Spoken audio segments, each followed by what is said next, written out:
नमस्कार, KP news के bulletin में आपका स्वागत है। मैं पूजा आपके साथ। चलिए शुरू करते हैं आज की खबरों का सिलसिला। उससे पहले एक नजर आज की सुर्खियों पर डालते हैं। कर्नाटक के मुख्यमंत्री ने फोन टैपिंग के आरोपों को खारिज किया।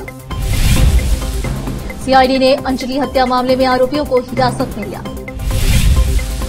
चुनाव प्रचार करने के लिए भिवानी महेंद्रगढ़ पहुंचे पीएम मोदी। बोले, एक तरफा जांच परखा मोदी, दूसरी तरफ आखिर कौन। दिल्ली मेट्रो से यात्रा करते हुए दिखाई दिए राहुल गांधी, तस्वीर हो रही वायरल।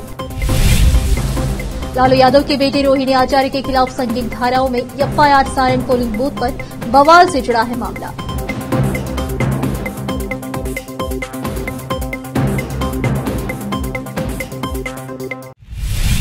समाचारों का सिलसिला शुरू करते हुए देखते समाचार विस्तार से। मुख्यमंत्री सिद्धरामैया ने कहा है कि उन्होंने अपने राजनीतिक जीवन में कभी भी किसी फोन टैपिंग का आदेश नहीं दिया है और भविष्य में भी ऐसा नहीं करें। सीएम राज्य जेडीएस प्रमुख एच डी कुमारस्वामी के आरोपों का जवाब दे रहे थे, जिसमें कहा गया था कि हासन के सांसद प्रज्वल रेवन्ना से जुड़े कथित सेक्स स्कैंडल के सिलसिले में उनके परिवार के सदस्यों के फोन टैप किए जा रहे हैं। बुधवार को अपने आधिकारिक आवास कृष्णा में एक प्रेस कॉन्फ्रेंस को संबोधित करते हुए सिद्धरामैया ने कहा कि कुमारस्वामी प्रज्वल मामले से ध्यान हटाने के लिए आरोप लगा रहे हैं। इससे पहले कुमारस्वामी ने आरोप लगाया था कि प्रज्वल से जुड़े मामले पर जानकारी इकट्ठा करने के लिए उनके और उनके परिवार के सदस्यों के फोन टैप किए जा रहे। विधानसभा में विपक्ष के नेता आर अशोक ने फोन टैपिंग के आरोपों की सीबीआई जांच की मांग की थी। सीएम ने आगे कहा कि जांच उनको लोकसभा चुनाव परिणाम घोषित होने के बाद कांग्रेस बृहद बेंगलुरु महानगर पालिका बीबीएमपी के चुनाव के बारे में चर्चा करेगी। आपराधिक जांच विभाग सीआईडी ने गिरीश सावंत को हिरासत में ले लिया है, जो 20 वर्षीय अंजलि अंबिकार की हत्या का आरोपी है। गिरीश को 17 मई को दावणगेरे में तब पकड़ा गया था जब उसने साथी यात्रियों के साथ झगड़े के बाद चलती ट्रेन से कूदने का प्रयास किया था। रिपोर्ट्स के मुताबिक दावणगेरे में चलती ट्रेन से गिरने के बाद गिरीश को किम्स अस्पताल में भर्ती कराया गया था। सीआईडी अधिकारियों ने बुधवार को अस्पताल में उसे हिरासत में ले लिया और बाद में उसे आगे की हिरासत की मांग करते हुए अदालत में पेश किया। कर्नाटक के गृह मंत्री डॉक्टर जी परमेश्वर ने कहा कि केंद्र सरकार ने हासन से सांसद प्रज्वल रेवन्ना का राजनयिक पासपोर्ट रद्द करने के राज्य सरकार के अनुरोध पर अभी तक जवाब नहीं दिया है। बेंगलुरु में पत्रकारों से बात करते हुए परमेश्वर ने कहा कि मुख्यमंत्री सिद्धरामैया ने केंद्र सरकार को पत्र लिखकर प्रज्वल का पासपोर्ट रद्द करने का आग्रह किया है, लेकिन केंद्र सरकार की ओर से कोई जवाब नहीं आया है। डॉक्टर परमेश्वर ने कहा, राज्य सरकार चाहती है कि केंद्र इस संबंध में उनकी मदद करे। उन्होंने कहा, हमने केंद्र को प्रज्वल के खिलाफ जारी वारंट के बारे में भी सूचित कर दिया है। वारंट जारी होने के बाद पासपोर्ट रद्द करना केंद्र सरकार की जिम्मेदारी है। उप मुख्यमंत्री और केपीसीसी अध्यक्ष डीके शिवकुमार से जुड़े कथित ऑडियो क्लिप पर जिसे राज्य जेडीएस प्रमुख और पूर्व सीएम एच डी कुमारस्वामी ने उठाया है। डॉक्टर परमेश्वर ने कहा कि कुमारस्वामी हर चीज पर बोलते रहे। उन्होंने कहा, एसआईटी कानून के तहत काम कर रही है। ऐसा लगता है कि कुमारस्वामी अपने हिसाब से एसआईटी को जांच करने का निर्देश देने की कोशिश कर रहे हैं। रोकते समाचारों का सिलसिला एक ब्रेक के लिए, जल्द लौटते हैं ब्रेक के बाद।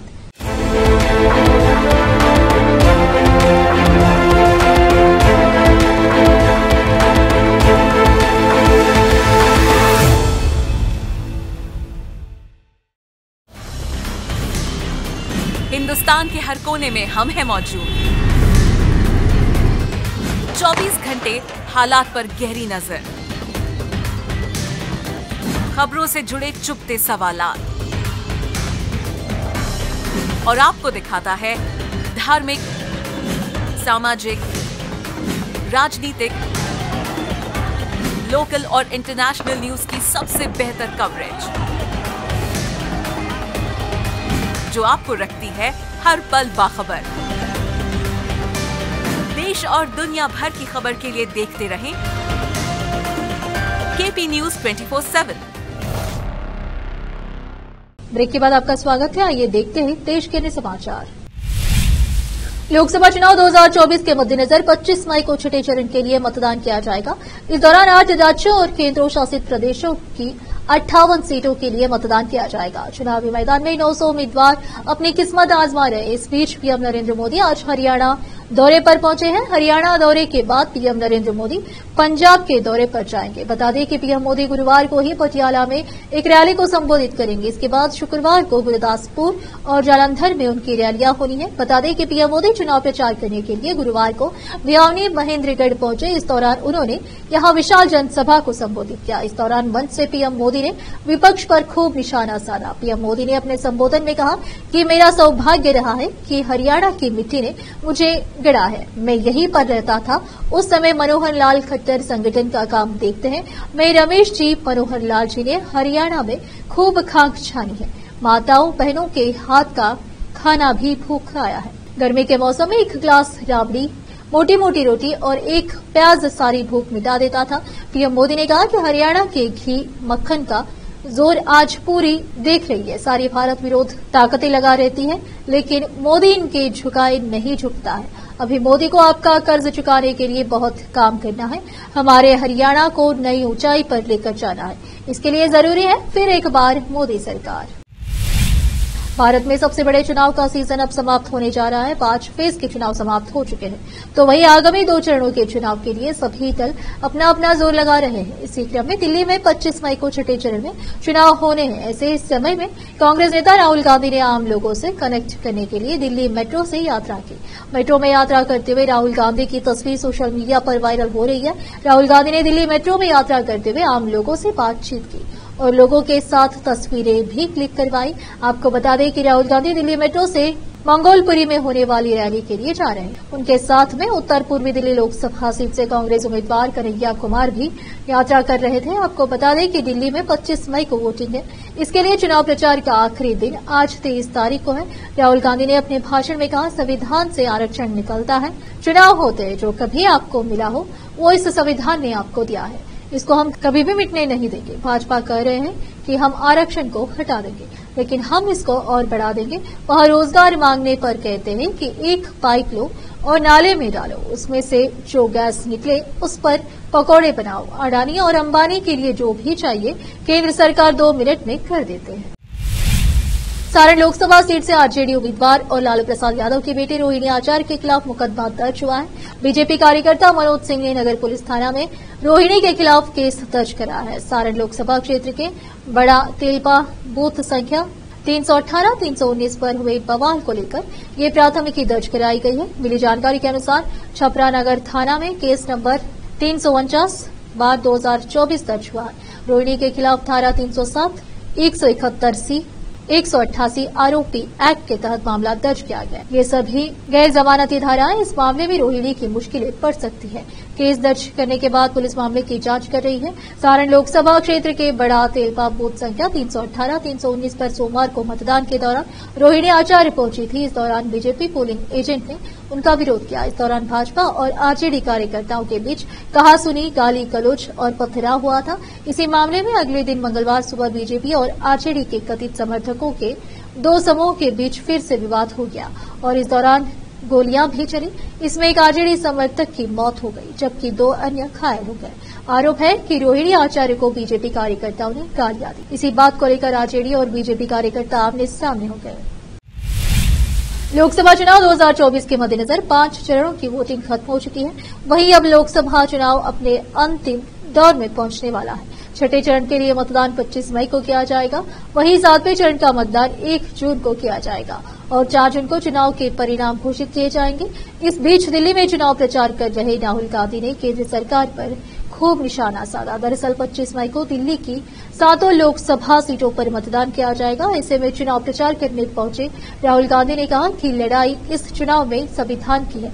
अम्बेडकर जी ने इस संविधान को बनाया, गांधी जी और जवाहरलाल नेहरू और देश की करोड़ों लोगों ने इस संविधान को बनाया। राहुल गांधी ने अपने भाषण में कहा, संविधान से आरक्षण निकलता है। चुनाव होते हैं, जो कभी आपको मिला हो वो इस संविधान ने आपको दिया है। इसको हम कभी भी मिटने नहीं देंगे। भाजपा कह रहे हैं कि हम आरक्षण को हटा देंगे, लेकिन हम इसको और बढ़ा देंगे। वह रोजगार मांगने पर कहते हैं कि एक पाइप लो और नाले में डालो, उसमें से जो गैस निकले उस पर पकौड़े बनाओ। यह सिर्फ 22 लोगों के लिए काम करती। अडानी और अंबानी के लिए जो भी चाहिए वह केंद्र सरकार 2 मिनट में कर देते हैं। केंद्रीय गृह मंत्री अमित शाह ने लोकसभा चुनाव के शुरुआती 5 चरणों में बीजेपी को 310 सीटें मिलने का दावा किया। उन्होंने कहा कि इस बार कांग्रेस 40 सीटों का आंकड़ा भी पार नहीं कर पाएगी और समाजवादी पार्टी एसपी को 4 सीटें भी नसीब नहीं होंगी। शाह ने डुमरियागंज से मौजूदा सांसद और बीजेपी उम्मीदवार जगदाम्बिका पाल के समर्थन में आयोजित एक चुनावी सभा में दावा करते हुए कहा कि लोकसभा चुनाव के शुरुआती 5 चरणों में प्रधानमंत्री नरेंद्र मोदी 310 सीटें जीत चुके हैं। इंडिया गठबंधन का सुपड़ा साफ हो गया है। उन्होंने यह भी दावा किया कि कांग्रेस इस बार 40 सीटें भी पार नहीं कर पाएगी और सपा प्रमुख अखिलेश यादव को 4 सीटें भी नसीब नहीं होंगी। शाह ने विपक्ष के Indian national developmental inclusive alliance India गठबंधन पर तंज करते हुए कहा, विपक्ष घमंडिया गठबंधन बनाकर आगे बढ़ा है। मैं आज यहां से राहुल बाबा से पूछना चाहता हूं कि वैसे तो दूर दूर तक कोई संभावना नहीं है, क्योंकि मोदी जी ही प्रधानमंत्री बनने वाले हैं, मगर देश की जनता जानना चाहती है कि अगर आपको बहुमत मिलता है तो आपका प्रधानमंत्री कौन होगा। अगर अमित शाह ने सवालिया अंदाज में कहा कि क्या देश ऐसे चल सकता है, उन्होंने कहा, राहुल बाबा यह परचून की दुकान नहीं है, 130 करोड़ का महान देश है। गृह मंत्री ने पाकिस्तान के कब्जे वाले कश्मीर का मुद्दा उठाते हुए कहा, इन लोगों की मानसिकता तो देखिए कि पाकिस्तान के पास एटम बम है तो पाकिस्तान के कब्जे वाला कश्मीर भी उसे दे देंगे। एटम बम से देश के मसले हल नहीं होते हैं। नेता के एटम बम जैसे इरादों से होते हैं जो मोदी जी के हैं। स्वाति महिवाल केस में दिल्ली पुलिस आज यानी गुरुवार को मुख्यमंत्री अरविंद केजरीवाल के माता पिता से पूछताछ करना चाहती थी, लेकिन ऐसा हुआ नहीं। दिल्ली पुलिस के सूत्रों ने करीब 11:30 पर बताया कि दिल्ली पुलिस की टीम आज सीएम केजरीवाल के माता पिता का बयान दर्ज नहीं करेगी। इस बीच मुख्यमंत्री अरविंद केजरीवाल ने सोशल मीडिया प्लेटफॉर्म एक्स पर सीएम आवास की तस्वीरें शेयर की, जिसमें वो अपने पिता का हाथ थामे दिख रहे हैं। वहीं उनकी पत्नी सुनीता केजरीवाल उनके मां का हाथ थामे दिखी। पूछताछ के मद्देनजर अरविंद केजरीवाल सीएम आवास पर रुके हुए थे और पुलिस का इंतजार कर रहे थे। अरविंद केजरीवाल ने लिखा, मैं अपने माता पिता और पत्नी के साथ पुलिस का इंतजार कर रहा हूं। कल पुलिस ने फोन कर मेरे माता पिता से पूछताछ के लिए टाइम मांगा था, लेकिन वो आएंगे या नहीं इसकी उन्होंने कोई जानकारी अभी नहीं दी। बता दें कि आज 23 मई को दिल्ली में लोकसभा चुनाव प्रचार का आखिरी दिन है। एक बार फिर से रुकते हैं एक ब्रेक के लिए, जल्द लौटते हैं ब्रेक के बाद।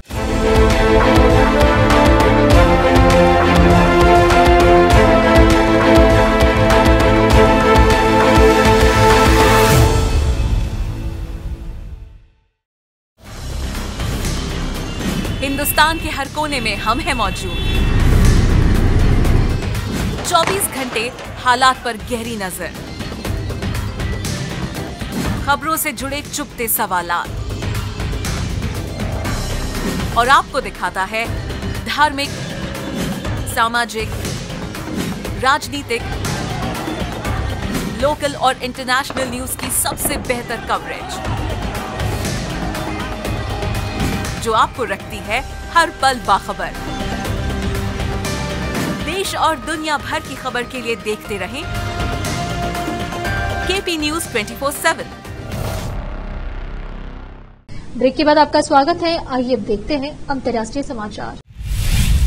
चीन की एक इमारत में भीषण विस्फोट होने की खबर है। हादसा इतना घातक था कि इमारत क्षतिग्रस्त हो गई, साथ ही इसमें एक व्यक्ति की मौत हो गई, वहीं 3 लोग घायल हुए हैं।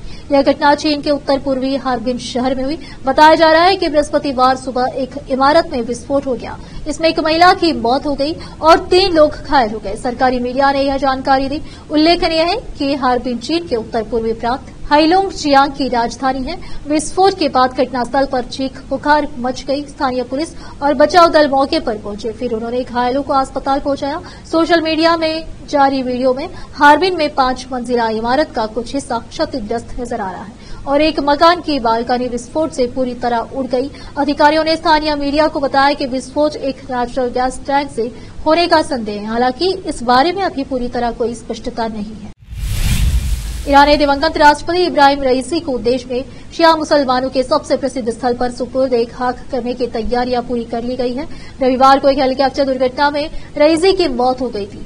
राष्ट्रपति रईसी को मशहद स्थित इमाम रजा दरगाह में सुपुर्द खाक किया जाएगा। रईसी की दुर्घटना में मारे जाने के बाद ईरान के ज्यादातर हिस्सों में जुलूस निकाले गए थे। दुर्घटना में देश के विदेश मंत्री और 6 अन्य लोग भी मारे गए थे। हालांकि इनके जनाजे में उतनी भीड़ शामिल नहीं हुई जितनी 2020 में बगदाद में अमेरिकी ड्रोन हमले में revolutionary guard general Qasem Soleimani के मारे जाने के बाद के जनाजे में कम भीड़ के पीछे रईसी को लेकर लोगों की भावनाएं एक संभावित संकेत हो सकती है। रईसी सरकार ने 2022 में मासा अमीनी की मौत को लेकर हुए प्रदर्शनों के दौरान सख्त कार्रवाई की थी, जिसे लेकर लोगों में गुस्सा था।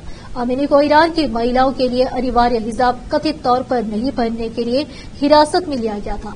इस दौरान हुई कार्रवाई का सरकारी टेलीविजन और समाचार पत्रों की कवरेज में कोई उल्लेख नहीं किया गया था। इतना ही नहीं, ईरान इराक युद्ध के अंत में करीब 5,000 लोगों की सामूहिक हत्या में रईसी के शामिल होने पर भी कभी चर्चा नहीं की गई। यह वो कारण हो सकते हैं जिनका प्रभाव देखने तक को मिला है। फिर से एक नजर सुर्खियों पर। कर्नाटक के मुख्यमंत्री ने फोन टैपिंग के आरोपों को खारिज किया। सीआईडी ने अंजलि हत्या मामले में आरोपियों को हिरासत में लिया। चुनाव प्रचार करने के लिए भिवानी महेंद्रगढ़ पहुंचे पीएम मोदी, बोले एक तरफा जांच, परखा मोदी, दूसरी तरफ आखिर कौन। दिल्ली मेट्रो से यात्रा करते हुए दिखाई दिए राहुल गांधी, तस्वीर हो रही वायरल। लालू यादव के बेटे रोहिणी आचार्य के खिलाफ संगीन धाराओं में एफआईआर, सारण पोलिंग बूथ पर बवाल से जुड़ा है मामला।